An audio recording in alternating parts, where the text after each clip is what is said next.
Hello and welcome to Confidence Commerce classes. My name is Vivek Gupta. बच्चों, आज हम लोग कंडक्ट कर रहे हैं यूपी बोर्ड के बच्चों के लिए मनी बैंकिंग सब्जेक्ट। एंड इस मनी बैंकिंग सब्जेक्ट से आज हम लगाने जा रहे हैं चैप्टर नंबर 4। और बच्चों, इस चैप्टर नंबर 4 का नाम है क्रेडिट इंस्ट्रूमेंट्स। हमारी बुक से चैप्टर नंबर 4 है क्रेडिट इंस्ट्रूमेंट्स। ठीक है बच्चों, सबसे पहले हम लोग ये इसकी मीनिंग समझें कि क्रेडिट इंस्ट्रूमेंट्स हम किससे बोलते हैं। बच्चों, सबसे पहले वर्ड आता है क्रेडिट। तो हम लोग समझ सकते हैं क्रेडिट वर्ड के मीन्स क्या होता है। In the normal sense credit means होता है किसी भी पर्सन की गुड रेपुटेशंस, गुड प्रेस्टीज या गुडविल। जब मार्केट में किसी पर्सन की अच्छी गुडविल होती है, अच्छी रेपुटेशंस होती है, तो हम लोग बोलते हैं कि मार्केट में उसकी अच्छी क्रेडिट है। तो क्रेडिट वर्ड का अगर नॉर्मल मीनिंग देखें तो क्रेडिट वर्ड का मीन्स होता है गुड रेपुटेशन से, गुड इमेज से या गुडविल से। ठीक है, बट यहाँ पर हम लोग बच्चों बात कर रहे हैं क्रेडिट इंस्ट्रूमेंट्स की। तो what's the meaning of credit instruments? तो समझिए कि बहुत टाइम पहले जब भी कोई क्रेडिट बिजनेस होता था, क्रेडिट यानी उधार, जब किसी कस्टमर को उधार माल बेचते थे, क्रेडिट पर गुड्स सेल करते थे, तो वो कस्टमर हमें ओरली बाय वर्ड्स एक सर्टेन अमाउंट हमको देने का प्रॉमिस करता था कि आज से 1 महीने बाद या 2 महीने बाद या 3 महीने बाद वो मुझे इतना पैसा देगा। इस बात का वो एक ओरल बाय वर्ड्स प्रॉमिस करता था और उसके प्रॉमिस हम फेल भी करते थे। ऐसा बहुत सालों पहले होता था।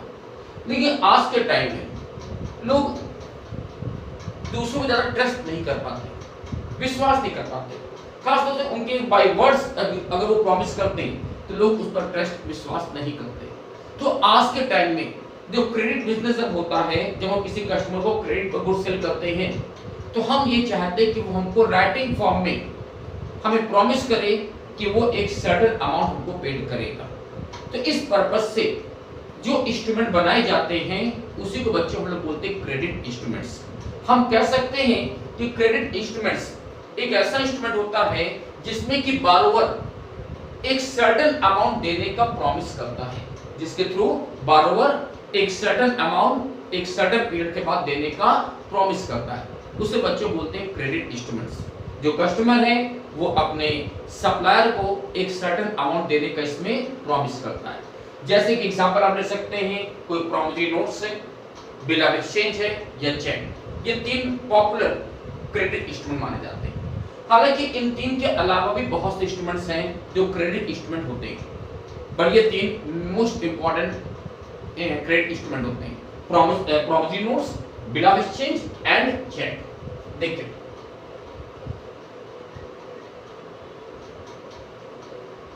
Promissory notes, bill of exchange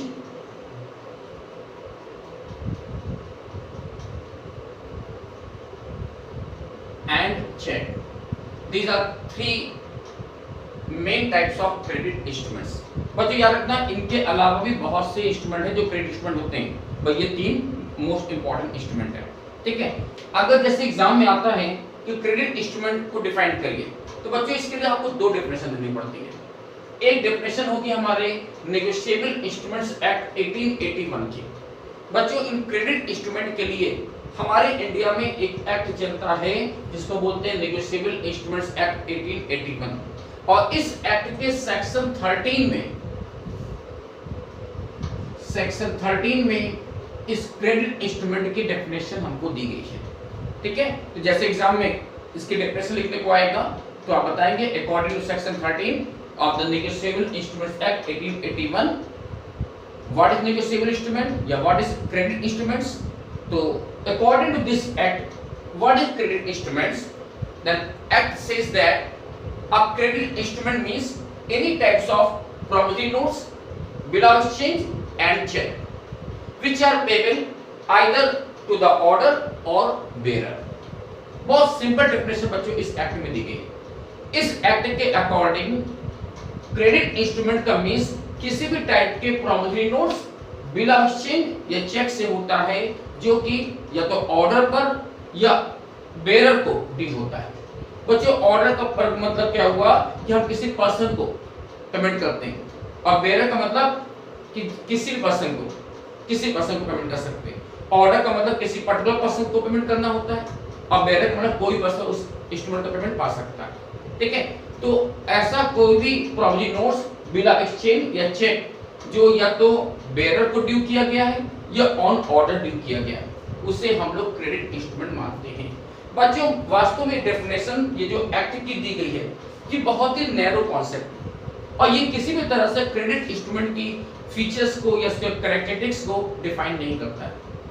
ये कितना बता रहा है कि किसी भी टाइप का promissory notes, bill of exchange और चेक क्रेडिट इंस्ट्रूमेंट होता है, चाहे वो ऑर्डर पर ड्यू हो चाहे वो बेयरर पर ड्यू।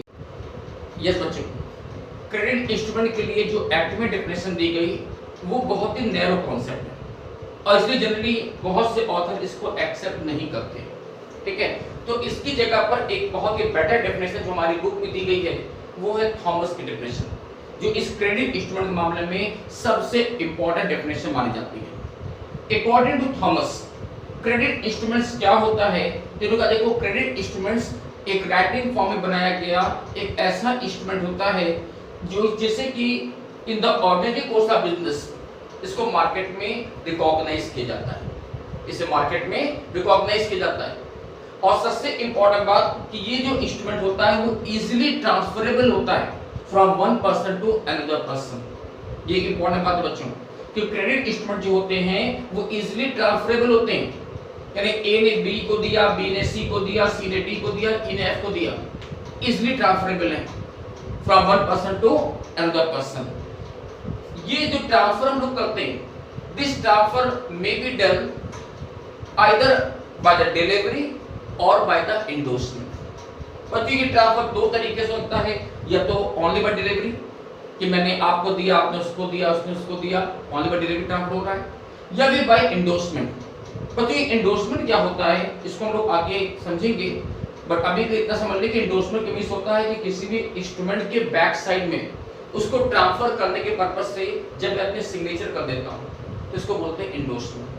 तो किसी भी नेगोशिएबल इंस्ट्रूमेंट को इजी वे में एक पर्सन दूसरे पर्सन ट्रांसफर किया जा सकता है बाय द डिलीवरी और बाय द एंडोर्समेंट। ओके, और सबसे इंपॉर्टेंट फीचर्स इस नेगोशिएबल इंस्ट्रूमेंट के लिए, इस क्रेडिट इंस्ट्रूमेंट के लिए, वो ये थॉमस बताते हैं कि क्रेडिट इंस्ट्रूमेंट के मामले में जो ट्रांसफरी होता है उसको ट्रांसफर से बेटर टाइटल मिल सकता है अगर उसने ऐसे इंस्ट्रूमेंट को गुड फेथ पर रिसीव किया है। बच्चों ये सबसे इंपॉर्टेंट बात है इस क्रेडिट इंस्ट्रूमेंट के लिए कि क्रेडिट इंस्ट्रूमेंट के मामले में ट्रांसफरी को ट्रांसफर से बेटर टाइटल दिया जाता है अगर उसने इस इंस्ट्रूमेंट को गुड फेथ पर रिसीव किया है। मीन समझना बच्चों कि मान लीजिए कोई चेक है हम चुरा कर लाते तो मेरा टाइटल डिफेक्टिव हुआ, लेकिन मान लो मैंने वो चेक क्या किया, आपके नाम ट्रांसफर कर दिया, मैंने वो आपका नाम इंडोर्स कर दिया, आपको डिलीवर कर दिया, और आपने उस चेक को गुड फेथ पर रिसीव किया। गुड फेथ का मीन्स ये हुआ कि आपको ऐसे चोरी के बारे में कोई नॉलेज नहीं था कि चेक चुराई गई है, इसके बारे में कोई नॉलेज नहीं है, आपने पूरी ऑनेस्टी से, पूरी ईमानदारी से आपने चेक को रिसीव किया है, तो ये माना जाएगा कि आपने बोनाफाइड इस चेक को रिसीव किया है। तो ऐसे केस में आपको उस चेक पर बेटर टाइटल मिल जाता है। और यही बात थॉमस बताते हैं कि थॉमस का कहना है कि किसी भी क्रेडिट इंस्ट्रूमेंट के मामले में ट्रांसफरी को ट्रांसफर से बेटर टाइटल मिल सकता है अगर उसने इंस्ट्रूमेंट को गुड बोनाफाइडली रिसीव किया है। ठीक है, without the knowledge the defective title उसने रिसीव किया, गुड फेथ पर रिसीव किया है, तो उसको बेटर टाइटल मिल जाता है। ठीक है, तो ये थी आपकी मीनिंग क्रेडिट इंस्ट्रूमेंट्स के लिए। ओके, तो बच्चों अब आगे बढ़ते हैं और देखिए बच्चों, देखो इस हमारे एक्ट के अकॉर्डिंग, नेगोशिएबल एक्ट के अकॉर्डिंग जो क्रेडिट इंस्ट्रूमेंट्स होते हैं वो तीन टाइप के, provisionary notes, bill of exchange and check.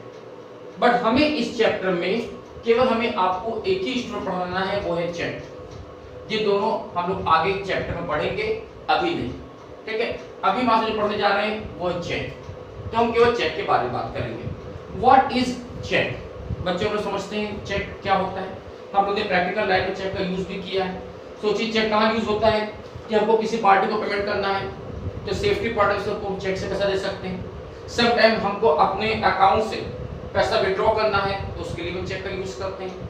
तो चेक क्या होता है? चेक एक प्रिंटेड फॉर्म में तैयार किया गया एक ऐसा इंस्ट्रूमेंट होता है जिसके थ्रू बैंक से पैसा विड्रॉ किया जाता है, जिसके थ्रू हम अपने बैंक अकाउंट से पैसा विड्रॉ कर सकते हैं। बच्चों हम लोग ने पढ़ा था ना बैंकिंग चैप्टर में स्टार्टिंग में कि हम लोग पैसा बैंक में डिपॉजिट करते हैं और विड्रॉ करते हैं। तो जब कभी भी पैसा विड्रॉ करने की बात आती है तो बैंक से पैसा विड्रॉ कैसे होता है? चेक के थ्रू। ठीक है, तो चेक हम किसी पार्टी को चेक से पेमेंट कर सकते हैं सेफ्टी पॉइंट ऑफ व्यू से, और चेक का यूज हम लोग अपने अकाउंट से पैसा विड्रॉ करने के लिए भी करते हैं। तो व्हाट इज चेक? आप बताइए चेक की मीनिंग क्या हुआ? तो हमारा ये नेगोशिएबल इंस्ट्रूमेंट्स एक्ट 1881 इस सेक्शन 6 में, बच्चों ध्यान रखना, सेक्शन 6 में चेक की डेफिनेशन दी गई है। और इस सेक्शन 6 के अकॉर्डिंग व्हाट इज चेक? तो सेक्शन कहता है cheque is a special type of bill of exchange which is always drawn on any specified bank and which is payable on demand। ये डेफिनेशन है सेक्शन 6 की कि what is cheque? Cheque is a special type of bill of exchange which are always drawn on any specified bank and payable on demand। बच्चों सोचिए जो check लिखी जाती है वो भी बिल ऑफ एक्सचेंज की तरह होती है जिसमें हम ऑर्डर देते हैं। और सोचिए ये ऑर्डर मैं किसको देता हूँ? किसी स्पेसिफाइड बैंक को ऑर्डर देता हूँ जहां मेरा अकाउंट है। हम इसमें एक बैंक को ऑर्डर देते हैं और किस बैंक को ऑर्डर देते हैं कि फलाने व्यक्ति को पेमेंट कर देना, इस व्यक्ति को पेमेंट कर देना, या फिर मेरे को खुद को पेमेंट कर देना।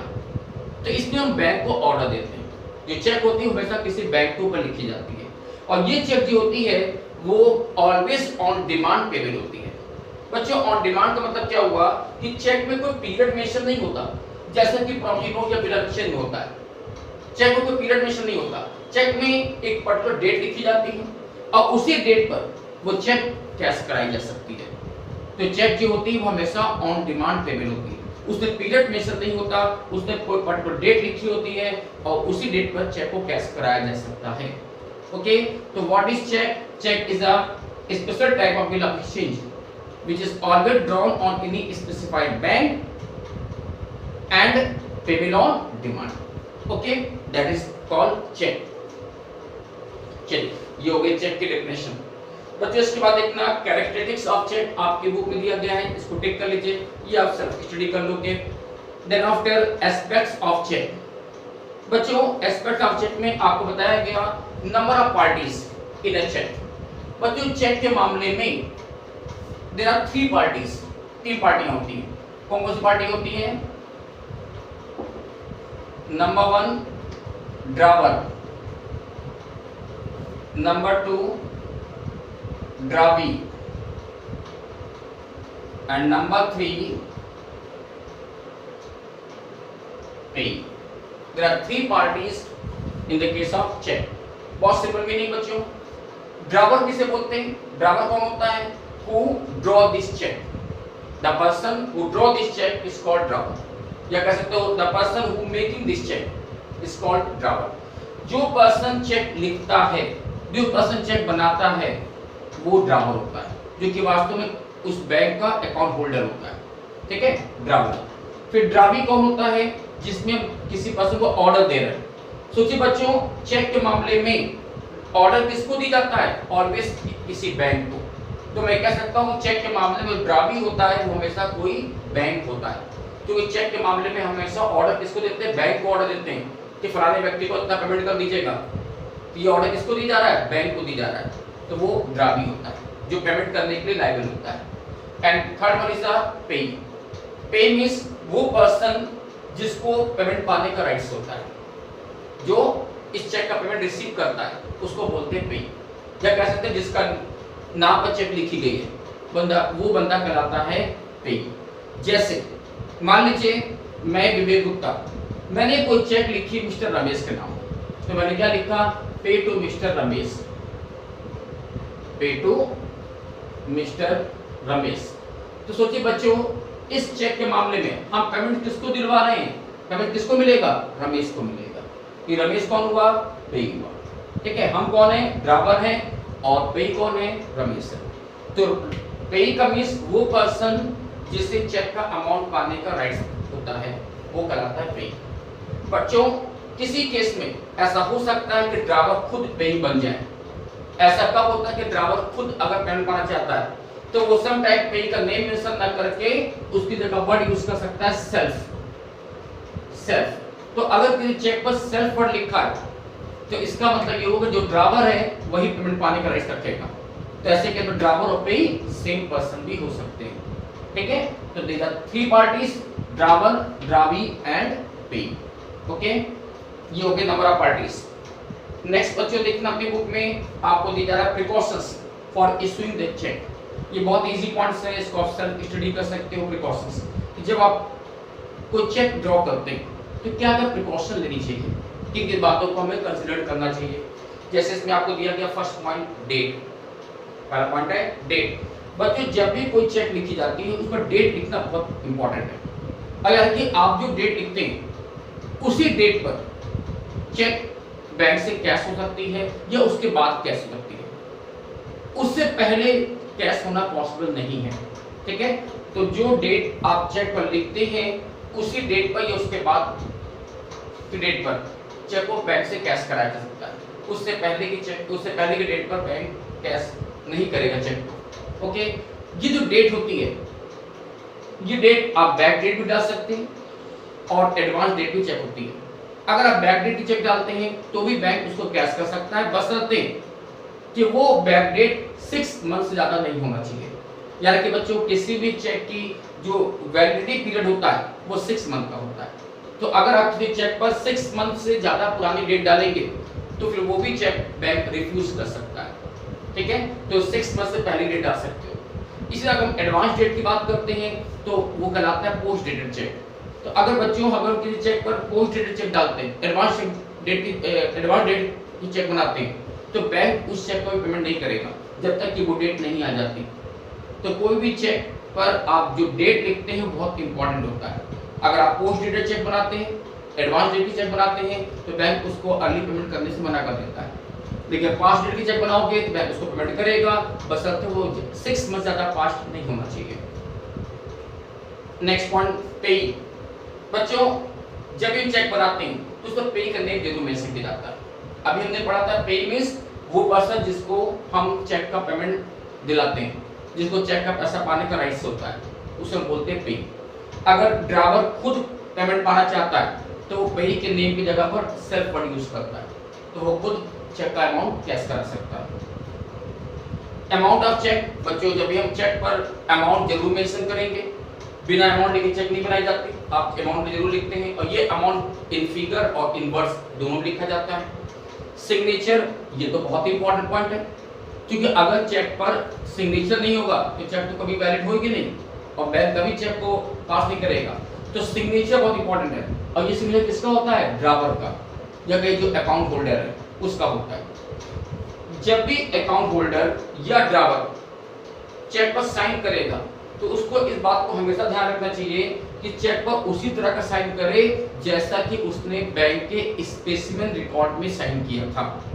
क्यों? क्योंकि जब ये चेक बैंक में जाती है तो बैंक इस चेक पर किए गए साइन को अपने रिकॉर्ड से टैली करता है। अगर साइन टैली करेगा तभी बैंक इस चेक का पेमेंट करेगा। तो ये सिग्नेचर बैंक के रिकॉर्ड से मैच हो जाना चाहिए। तो अकाउंट होल्डर को याद रखना चाहिए कि जैसा साइन उसने बैंक के रिकॉर्ड में किया है वैसे ही साइन वो चेक पर करेगा, ठीक है। And last one, filling in the counter folio.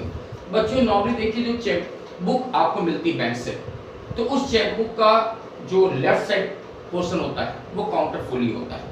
ये काउंटर फोलियो में हम लोग अपने ओन रिकॉर्ड के लिए कुछ इंफॉर्मेशन रख लेते हैं, जैसे हमने चेक की कब डेट इशू किया था, डेट ऑफ इशू, किस पर्सन को इशू किया, पे का नाम, अमाउंट कितने अमाउंट चेक दी गई और उसके बाद मेरे अकाउंट बैलेंस कितना बच रहा है।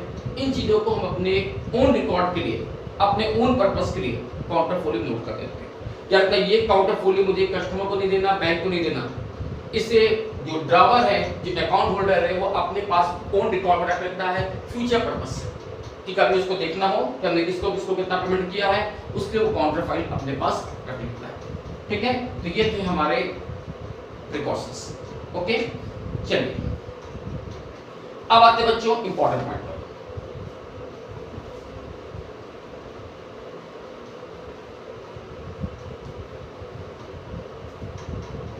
Kinds of cheque. एक एक पॉइंट में लिख रहा हूं। और इससे आप लोग समझते चलिए, बहुत ही सिंपल मीनिंग है।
देखिए बच्चों, हमारी बुक में चेक की ये टोटल 8 टाइप्स उनको दिए गए हैं, जिनकी बहुत ही सिंपल मीनिंग आपको समझनी है। ठीक है, बहुत ही सिंपल चीजें। देखो, सबसे पहले आता है बेरर चेक। बच्चों, बेरर चेक किसे बोलते हैं? बेरर चेक वो चेक होती है जिस पर कि हम लोग पे का नेम मेंशन नहीं करते, बिना पे का नाम लिखे, या सम टाइम किसी चेक पर अगर सेल्फ वर्ड भी लिखा है तो वो बेरर चेक मानी जाती है। It is a more risky cheque, क्योंकि अगर ये चेक मिसप्लेस हो जाए, खो जाए, तो इसको पाने वाला व्यक्ति बैंक से इसको तुरंत कैश करा लेगा, क्योंकि उसमें किसी पर्सन का नेम मेंशन नहीं होता है। इसको बोलते हैं बेरर चेक। ठीक है, तो बेरर चेक का मींस ऐसी चेक जिस पर पे का नेम मेंशन नहीं होता है, बिना पे का नाम लिखे हम चेक बनाते हैं, या समटाइम्स सेल्फ वर्ड लिख करके हम चेक बनाते हैं, तो वो बेरर चेक है, and this is a more risky cheque. Okay, next order cheque. बच्चों, ऑर्डर चेक का मींस वो चेक जिस पर पे का नेम मेंशन रहता है, जिसमें पे का नाम लिख करके कोई चेक बनाते हैं, जैसे पे टू मिस्टर दिनेश, पे टू मिस्टर सुरेश, पे टू मिस्टर दिनेश, तो इसमें हम पे का नाम लिखकर चेक बनाते हैं। तो ऐसे केस में बैंक उसी को पेमेंट करेगा जिसका नेम चेक पर लिखा होगा। ठीक है, और ऐसे मामले बैंक रिस्पांसिबल भी होता है कि बैंक उसी को पेमेंट करेगा जिसका नाम चेक पर लिखा होगा। ठीक है, बस सोचिएगा प्रैक्टिकली कि इस मामले में भी रिस्क है, क्योंकि बैंक पर्सनली किसी व्यक्ति को आइडेंटिफाई नहीं करता। हालांकि आज के टाइम बैंक पैन कार्ड और आधार कार्ड मांगता है, लेकिन इसके बावजूद यहाँ रिस्क हो सकता है, फौजदारी फ्रॉड हो सकता है, क्योंकि बैंक पर्सनली आपको जानता पहचानता नहीं है। और कई बार ऐसा होता है कि कोई पर्सन नेम चेंज करके उस चेक को बैंक से कैश करा लेता है। ठीक है, तो ये भी आपके रिस्की चेक ही होती है। Next, blank cheque. बच्चों, ब्लैंक चेक का मींस वो चेक जिस पर अमाउंट मेंशन नहीं होता, हमने इसमें पे का नाम लिखा है, हमने सिग्नेचर भी किया है, डेट भी लिखा है, लेकिन पे अमाउंट मेंशन नहीं किया गया। अब बिना अमाउंट लिखे हमने चेक बनाई है, जिसको बोलते हैं ब्लैंक चेक।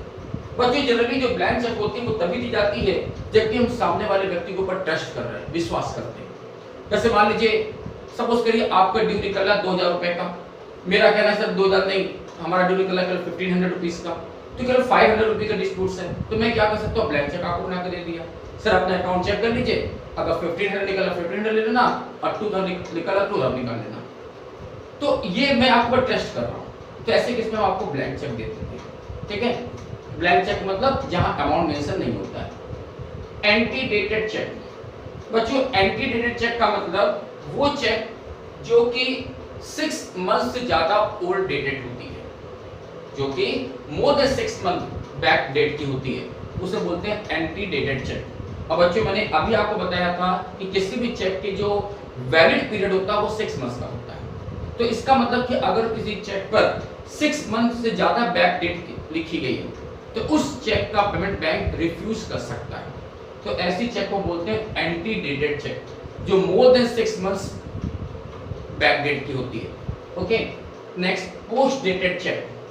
बच्चों, पोस्ट डेटेड चेक का मींस वो चेक जिस पर एडवांस डेट लिखी जाती है, जिस पर फ्यूचर डेट लिखते हैं, एडवांस डेट की चेक लिखते हैं, वो पोस्ट डेटेड चेक होता है। और याद रखिए, पोस्ट डेटेड चेक का भी बैंक पेमेंट नहीं करता, इस चेक को भी रिफ्यूज कर देता है। बैंक चेक का पेमेंट तभी करेगा जब डेट आ जाती है, या उसके बाद करेगा। कभी भी बैंक किसी चेक का पेमेंट किसी ऐसी चेक का पेमेंट नहीं करेगा जिस पर पोस्ट डेटेड लिखा है। ठीक है, जिसमें एडवांस डेट की चेक बनाई गई। बैंक उसका पेमेंट नहीं करता है। मल्टीलेटेड चेक, बच्चों मल्टीलेटेड चेक का मींस वो चेक जो बहुत ही डैमेज पोजीशन पर है। मान लो कोई चेक कटा फटा है, कई जगह उसमें क्रॉस किया गया है, कई जगह उसमें चेंजेस हुए हैं, डैमेज पोजीशन पर है, तो वो मल्टीलेटेड चेक है और नॉर्मली बैंक ऐसी चेक का भी पेमेंट नहीं करता है। क्रॉस चेक, बच्चों ये इंपॉर्टेंट पॉइंट है। जब किसी चेक के फेस पर कॉर्नर में हम ऐसे दो ट्रांसफर्स पैरेलल लाइन ड्रॉ कर देते हैं तो इसको बोलते हैं क्रॉस चेक। जब किसी चेक के फेस पर कॉर्नर में दो इस तरह से पैरेलल लाइन ड्रॉ कर दी जाती है तो वो जाती है क्रॉस चेक। इस क्रॉस चेक का इफेक्ट ये होता है कि बैंक इस चेक का पेमेंट फिर अपने काउंटर पर नहीं करता। ऐसी चेक का पेमेंट आप बैंक विंडो पर कैश के फॉर्म में नहीं ले सकते, बल्कि बैंक इस चेक का पेमेंट पे के अकाउंट में डिपॉजिट करता है। पे के खाते में, पे के अकाउंट में अमाउंट डिपॉजिट होगा। किसी भी स्थिति में पे को इस चेक का पेमेंट कैश के फॉर्म में नहीं मिलेगा जब क्रॉस किया जाता है। ठीक है, तो क्रॉसिंग करने का पर्पस चेक की सेफ्टी देना है। Okay, next last open cheque. बच्चों ओपन चेक का मतलब वो चेक जिसको बैंक की विंडो पर या बैंक काउंटर पर कैश रिसीव किया जा सकता है। ऐसे कोई भी चेक में क्रॉस नहीं होगा तो वो क्या ओपन चेक है। और ओपन चेक का पेमेंट बैंक अपने काउंटर पर करता है, इसको आप कैश करा सकते हो। ओके, तो ये थे हमारे टाइप्स ऑफ चेक जो बहुत ही सिंपल है। अब बच्चों इसी में से जो हमारा सबसे इंपॉर्टेंट पॉइंट आता है दिस वन, क्रॉस चेक, हम इसे डिस्कस करना चाहते हैं आपसे। तो ये हमारा एक मोस्ट इंपॉर्टेंट पॉइंट है, क्रॉस चेक क्या होता है।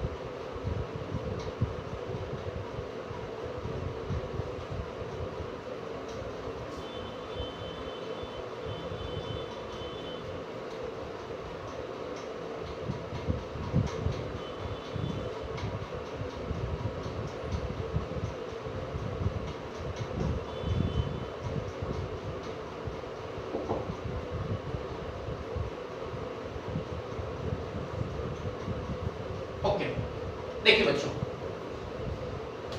क्रॉसिंग ऑफ चेक मींस क्या होगा, तो मैंने अभी एक शॉर्ट मीनिंग आपको बताई कि जब किसी चेक के फेस पर कॉर्नर में दो ऐसी ट्रांसवर्स लाइन कुछ वर्ड के साथ या विदाउट एनी वर्ड भी हम इस तरह ड्रॉ कर देते हैं तो इसको बोलते हैं क्रॉसिंग ऑफ चेक। और क्रॉसिंग करने का हमारा पर्पस ये होता है कि चेक सेफ रहे। और जब हम किसी चेक को क्रॉस करते हैं तो ऑलवेज रिमेंबर कि बैंक इस चेक का पेमेंट हमको काउंटर पर नहीं करता है, इस चेक को कैश नहीं कराया जा सकता, बल्कि इस चेक को पे के अकाउंट में डिपॉजिट किया जाता है। बैंक क्या करता है, जिसका नाम पे के रूप में लिखा है, बैंक उसके खाते में, उसके अकाउंट में चेक का अमाउंट डिपॉजिट करेगा। किसी भी स्थिति में पे को कैश के फॉर्म में पेमेंट नहीं मिलेगा। ठीक है, इसको बोलते हैं क्रॉसिंग ऑफ चेक। बच्चों ये क्रॉसिंग भी दो टाइप्स हो सकती है, नंबर 1 जनरल क्रॉसिंग और नंबर 2 स्पेशल क्रॉसिंग। समझना, जब किसी चेक पर विदाउट एनी वर्ड्स केवल दो इस तरह से पैरेलल लाइन ड्रॉ कर देते हैं या समटाइम कुछ वर्ड के साथ, जैसे कुछ लोग लिख देते हैं यहाँ पर एंड कंपनी, कुछ लोग यहाँ पर लिख देते हैं नॉट नेगोशिएबल,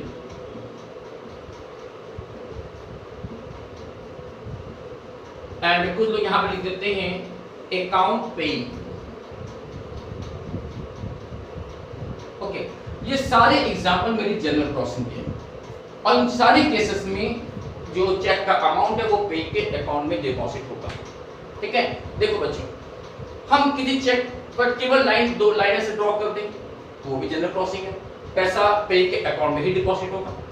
कुछ वे लोग क्या करते हैं, इस दो लाइनों के बीच में लिख देते हैं एंड कंपनी। वास्तव बच्चों एंड कंपनी लिखने का कोई लीगल इफेक्ट नहीं होता, इसको लिखें या ना लिखें इसका कोई मीनिंग नहीं होता, कोई इफेक्ट नहीं होता। ठीक है, इसके तो कोई मतलब नहीं है एंड कंपनी लिखने का। नेक्स्ट, कुछ लोग इस चेक क्रॉसिंग के बीच में मेंशन करते हैं नॉट नेगोशिएबल, वर्ड यूज करते हैं नॉट नेगोशिएबल। बच्चों इस वर्ड की मीनिंग है, इस वर्ड का इफेक्ट आता है। नॉट नेगोशिएबल वर्ड का मीनिंग क्या होता है कि अगर किसी चेक पर नॉट नेगोशिएबल वर्ड लिखा गया है तो इसका मीनिंग ये होता है कि ट्रांसफरी को ट्रांसफरर से बेटर टाइटल नहीं दिया जाएगा। Transferee can not get the better title than the transferor. Transferee को ट्रांसफरर से बेटर टाइटल नहीं मिल सकता, भले ही उसने इस चेक को गुड फेथ पर और ऑनेस्टली रिसीव किया, बट इसके बावजूद उसको गुड टाइटल नहीं मिलेगा अगर ट्रांसफर का टाइटल डिफेक्टिव है तो। ठीक है, तो नॉट नेगोशिएबल वर्ड का मीन्स होता है कि ट्रांसफरी को ट्रांसफरर से बेटर टाइटल नहीं मिल सकेगा। ठीक है, that is not negotiable. And last one account पे। बच्चों अकाउंट पे अगर क्रॉसिंग के बीच में लिखा है तो इसे बोलते हैं रिस्ट्रिक्टिव क्रॉसिंग। ये बन जाता है हमारा रिस्ट्रिक्टिव क्रॉसिंग। और रिस्ट्रिक्टिव क्रॉसिंग का मीन्स होता है कि अब इस चेक को हम आगे ट्रांसफर नहीं कर सकते। अकाउंट पे वर्ड का मीन्स होता है कि जिसका नेम पे के रूप में लिखा है, जैसे मान लीजिए आपने यहाँ पे लिख दिया पे टू मिस्टर रमेश, तो बैंक केवल रमेश के अकाउंट में ही अमाउंट डिपॉजिट कर सकेगा और दूसरे किसी भी व्यक्ति के अकाउंट में पैसा डिपॉजिट नहीं कर सकेगा। दैट मीन रमेश अगर चाहे भी तो इस चेक को आगे किसी दूसरे व्यक्ति को इंडोर्स या ट्रांसफर नहीं कर सकता, जबकि इससे पहले जो चेक है वो ट्रांसफरेबल होती है, लेकिन अकाउंट पे जो चेक होती है वो ट्रांसफरेबल नहीं होती है। ठीक है बच्चों, तो अकाउंट पे जो चेक होती है इसीलिए इसको बोलते हैं रिस्ट्रिक्टिव क्रॉसिंग किया गया है, यानी अब इस चेक को आगे ट्रांसफर नहीं किया जा सकता क्योंकि पैसा रमेश के अकाउंट में ही डिपॉजिट होगा और दूसरे किसी भी अकाउंट में डिपॉजिट नहीं होगा। ओके, तो ये सारे एग्जांपल मेरे बच्चों जनरल क्रॉसिंग के। आप कोई वर्ड नहीं लिखते या एंड कंपनी लिख देते हैं या नॉट नेगोशिएबल लिखते हैं या फिर अकाउंट पे लिखते हैं, ये जनरल क्रॉसिंग है। सोचिए इतनी सेफ्टी करने के बावजूद कई बार फोर्जरी तब भी हो जाती है, फ्रॉड हो जाता है। तो इस फ्रॉड को या फोर्जरी को, चीटिंग को रोकने के लिए, चेक को मोर एंड मोर सेफ्टी देने के लिए हम उसको क्या कर सकते हैं, स्पेशल क्रॉसिंग।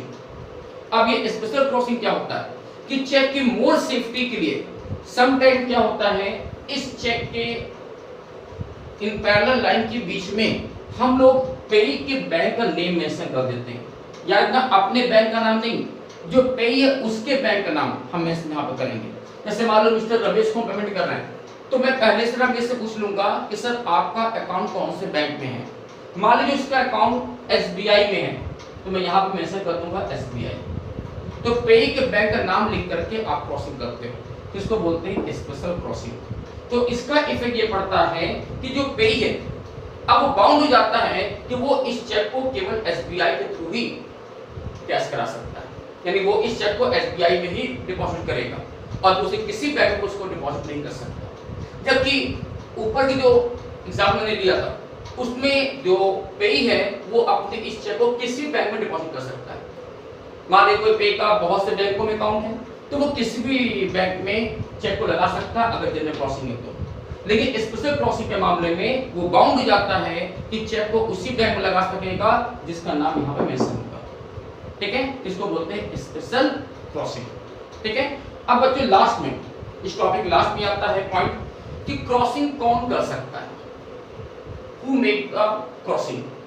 क्रॉसिंग कौन कर सकता है, तो क्रॉसिंग 3 पर्सन कर सकते हैं। नॉर्मली क्रॉसिंग तो ड्राइवर ही करता है, जो चेक बनाता है, जब चेक बनाएगा तो उसको क्रॉसिंग कर देगा। किसी पर्टिकुलर केस में जो ड्रावी होता है, सॉरी जो पेई होता है, जिसको चेक हमें दिया है, जो पेई होता है वो भी चेक पर क्रॉस कर सकता है। मान लीजिए मैंने कोई चेक आपको ओपन चेक दिया तो आपने सेफ्टी के लिए क्या किया, उस चेक को क्रॉस कर दिया। ऐसा हो सकता है कि जो पेई है वो चेक को क्रॉस कर दे। किसी रेयर ऑफ द केस में कभी कभी बैंक भी चेक को क्रॉस कर सकता है जब उसको लगता है कि जो पेई है वो सस्पेक्टेड पर्सन है, उसको मुझे कैश पेमेंट नहीं करना चाहिए, तो बैंक भी कभी कभी क्या करता है, चेक क्रॉस कर सकता है। ठीक है, तीनों पर्सन पर अथॉरिटी है। ड्राइवर भी करता है, नॉर्मली ड्राइवर ही करेगा, ड्राइवर भी चेक को क्रॉसिंग कर सकता है, और किसी रेयर ऑफ द केस में जब कोई डाउटफुल मैटर होता है तो बैंक भी चेक को क्रॉस कर सकता है। ओके, तो बच्चों ये थे हमारे क्रॉसिंग और यस बच्चों इस चैप्टर से जो इंपॉर्टेंट पॉइंट थे वो हमने डिस्कस कर लिए। अब कुछ छोटे छोटे पॉइंट्स हैं जिनको डिस्कस करके ये चैप्टर हम क्लोज करना चाहेंगे। देखिए हमारा नेक्स्ट पॉइंट आता है एंडोर्समेंट। बच्चों इंडोर्समेंट मींस क्या होता है कि जब किसी चेक का होल्डर उस चेक को किसी नेक्स्ट पर्सन को ट्रांसफर करने के पर्पज से उस चेक के बैक साइड में अपने सिग्नेचर कर देता है, या तो इंडोर्सी का नाम लिख करके या बिना नेम लिखे भी अपने सिग्नेचर कर देता है, तो इस प्रोसीजर को हम लोग बोलते हैं इंडोर्समेंट। तो what's the meaning of endorsement? जब किसी चेक का होल्डर किसी भी इंस्ट्रूमेंट के बैक साइड में इंडोर्सी का नाम लिखकर या बिना इंडोर्सी नेम लिखे भी अपने सिग्नेचर कर दे इस इंटेंशन से कि मुझे उसका ट्रांसफर करना है, तो ये इंडोर्समेंट कहलाता है। इस केस में दो पार्टियां होती हैं, एक को बोलते हैं endorser and another is endorsee. The person who transfer this instrument is called endorser and the person to whom instrument is transferred is called endorsee. जो पर्सन इंस्ट्रूमेंट ट्रांसफर कर रहा है वो इंडोर्सर होगा, यानी वो ट्रांसफरर होगा, और जो जिस पर्सन के नाम पर इंडोर्समेंट किया जा रहा है वो इंडोर्सी होगा। ठीक है, यहाँ दो पार्टी हो गई, इंडोर्सर एंड इंडोर्सी। ओके बच्चों, दैट्स द इंडोर्समेंट। ओके, इसके बाद देखिएगा बच्चों कुछ जनरल रूल्स आपको दिए गए हैं इंडोर्समेंट के लिए। इसमें कोई ज्यादा प्रॉब्लम नहीं है, इसको आप स्वयं स्टडी कर सकते हैं। देन आफ्टर आपको दिया गया है points of consideration for the bank while paying the cheque, कि जब भी बैंक किसी चेक का पेमेंट करता है तो किन किन बातों को उसको कंसीडर करना है, किन बातों का अटेंशन देना पड़ता है। जैसे कुछ एग्जांपल मैं ले रहा हूँ, जैसे लिखा आपका पेइंग डेट, कि सबसे पहले वो डेट देखेगा कि डेट क्या मेंशन है, क्योंकि डेट से पहले बैंक पेमेंट नहीं कर सकता, और एंटी डेट चेक का पेमेंट वो नहीं करेगा, यानी वो चेक जिस पर 6 मंथ से ज्यादा ओल्ड डेटेड है तो उस चेक का वो पेमेंट नहीं करेगा। तो सबसे पहले वो अटेंशन देता है डेट पर, कि चेक पर डेट क्या मेंशन है। Same with signature of the writer, कि वो चेक पर जो सिग्नेचर किए गए राइटर के उस सिग्नेचर को बैंक के रिकॉर्ड से टैली करेगा, और देखिएगा बैंक के रिकॉर्ड से साइन टैली कर रहा है कि नहीं कर रहा है। क्रॉसिंग, चेक पर क्रॉसिंग तो नहीं है, क्योंकि अगर क्रॉसिंग होगी तो उस चेक का वो काउंटर पेमेंट नहीं करेगा बैंक। तो अगर क्रॉसिंग है तो पे के अकाउंट में डिपॉजिट कराया जाएगा, लेकिन क्रॉसिंग नहीं है तो पे को आप कैश पेमेंट कर सकते हो। सेम वे अमेंडमेंट, बच्चों अमेंडमेंट का मतलब अगर चेक पर कुछ चेंजेस हुए तो उस चेंजेस पर मेकर का साइन होना चाहिए। अगर कोई चेंजेस है तो उन चेंजेस पर मेकर का साइन होना जरूरी है। Okay, same way deposited amount in the account, जितने अमाउंट के चेक है उतना अमाउंट अकाउंट में डिपॉजिट है कि नहीं, इस बात को चेक करेगा। Incorrect endorsement, payment to doubtful owner, इस तरह बच्चों कई पॉइंट्स आपको दिए गए जो मुझे लगता है बहुत इजी है कि while making the payments bank किन बातों को प्रिकॉशन लेता है, किन बातों को कंसीडर करता है, इससे आप लोग स्टडी करोगे। देन आपके बच्चे देखो एक हेडिंग आपको दिया गया डिसऑनर ऑफ चेक, है तो इंपॉर्टेंट पॉइंट, बट इसको भी आप सेल्फ पढ़ेंगे क्योंकि इसमें कोई ज्यादा इंपॉर्टेंट नहीं है, बहुत ज्यादा टिपिकलिटी नहीं है, इंपॉर्टेंट तो है टिपिकल नहीं है। डिसऑनर ऑफ चेक, कि किन किन सिचुएशन में बैंक चेक का पेमेंट करने से रिफ्यूज कर सकता है, बैंक चेक का पेमेंट करने से मना कर सकता है। जैसे इसमें कुछ पॉइंट आपको दिए गए हैं कि अगर कोई चेक जो पोस्ट डेटेड चेक है बैंक उसका पेमेंट नहीं करेगा, अगर किसी चेक पर 6 मंथ ज्यादा ओल्ड डेटेड है तो बैंक उसका ही पेमेंट नहीं करेगा, अगर किसी चेक पर मेकर का साइन बैंक का रिकॉर्ड टैली नहीं करता है तो बैंक ऐसी चेक को रिफ्यूज कर देगा, अगर जो अमाउंट लिखा गया है वो इन फिगर और इन वर्ड्स डिफरेंट अमाउंट शो कर रहे हैं, या फिर पे का नेम क्लियर नहीं है, तो ऐसी किसी भी सिचुएशन में बैंक चेक को पेमेंट करने से मना कर सकता है। तो ये आपके पॉइंट्स आपको दिए गए डिसऑनर ऑफ चेक, इससे भी आप सब स्टडी करोगे। और लास्ट में एडवांटेज ऑफ चेक, वो तो बहुत ज़्यादा इंपॉर्टेंट नहीं है। तो यहाँ से बच्चों हमारा चैप्टर क्रेडिट इंस्ट्रूमेंट्स कंप्लीट होता है। इस चैप्टर में जो इंपॉर्टेंट पॉइंट थे वो हमने डिस्कस किए, टाइप्स ऑफ चेक और स्पेशली क्रॉसिंग ऑफ चेक, उससे बहुत अच्छी तरह पढ़िएगा। तो ये था हमारे चैप्टर नंबर 4। ओके, तो बच्चों यहाँ पर हम अपने वीडियो को स्टॉप करने जा रहे हैं। Good day, thank you and bye bye.